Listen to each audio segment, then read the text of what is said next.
Assalamualaikum, selamat pagi, selamat bertemu lagi dengan pembelajaran Ibu Bahasa Indonesia. Untuk pertemuan hari ini, Ibu akan menjelaskan mengenai menemukan struktur dan kaidah kebahasaan teks laporan percobaan. Nah, sebelum Ibu menjelaskan lebih panjang lebar lagi, Ibu akan mengingatkan kembali materi sebelumnya, yaitu mengenai bagaimana cara menyimpulkan atau meringkas suatu teks laporan percobaan.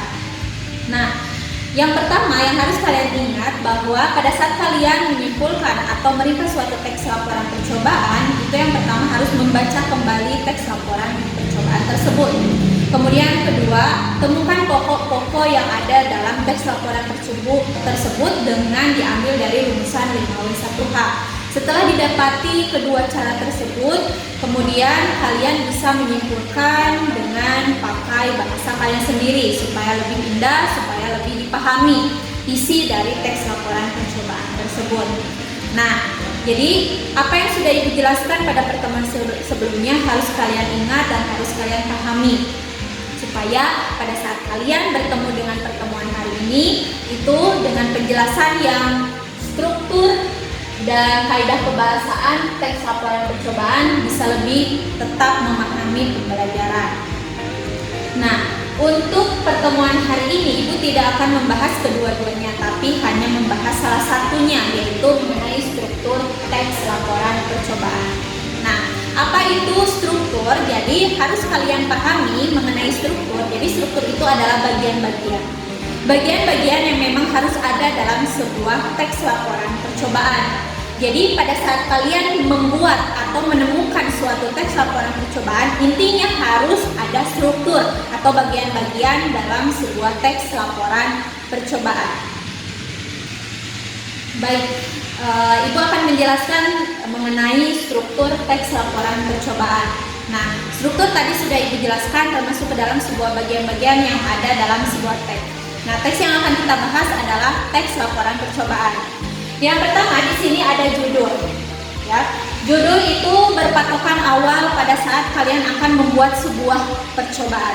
Nah, judulnya harus jelas, judulnya harus menarik supaya apa yang ada dalam percobaan kalian itu bisa dipahami oleh yang membaca atau yang memperhatikan percobaan tersebut. Yang kedua, harus jelas tujuannya. Nah, maksudnya jadi pada saat kalian melakukan percobaan itu tujuannya jelas.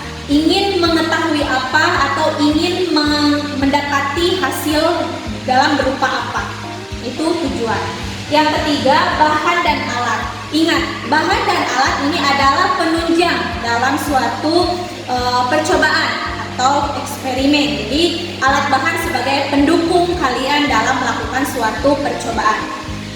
Yang keempat, langkah-langkah kegiatan. Nah, pada saat kalian sudah menyiapkan bahan dan alat, kemudian kalian praktekkan langkah-langkah dalam eksperimennya itu atau langkah-langkah kegiatan dalam percobaannya itu bagaimana. Dijelaskan secara rinci atau urutannya pun jelas. Nah, yang kelima ada hasil percobaan. Berdasarkan dari percobaan yang sudah kalian lakukan, pengamatannya atau hasilnya itu bagaimana. Nah, setelah dapati hasil dari percobaan, kemudian kalian simpulkan, atau di bagian yang keenam itu simpulan. Jadi simpulkan, dapat kalian temukan bahwa hasil percobaan kalian itu bagaimana. Nah, ini adalah 6 struktur teks laporan percobaan yang harus kalian pahami dalam sebuah teks laporan percobaan. Ibu ingatkan kembali, yang pertama itu ada judul, yang kedua itu ada tujuan, yang ketiga ada bahan dan alat, yang keempat ada langkah-langkah kegiatan, yang kelima ada hasil dari percobaan, dan yang keenam ada simpulan. Jadi ingat, keenam struktur ini harus ada dalam sebuah teks laporan percobaan. Baik, sebelum Ibu mengakhiri pertemuan hari ini, Ibu ingatkan kembali, coba kalian baca, kemudian perhatikan teks laporan yang sudah kalian dapati di catatan kalian masing-masing. Diperhatikan strukturnya, yaitu mana yang termasuk ke dalam bagian judul, kemudian mana tujuan, mana bagian bahan dan alat, langkah-langkah kegiatan, kemudian hasil percobaan, dan mana yang bagian simpulan. Nah, ke-6 poin tersebut itu harus ada dalam sebuah sebuah teks laporan percobaan. Begitupun coba perhatikan di teks laporan percobaan yang sudah ada dalam catatan kalian masing-masing. Nah, terima kasih atas semangatnya kalian pada hari ini masih mengikuti pembelajaran. Bertemu lagi di pertemuan selanjutnya dengan materi yang selanjutnya. Terima kasih, ucapkan wassalamualaikum warahmatullahi wabarakatuh.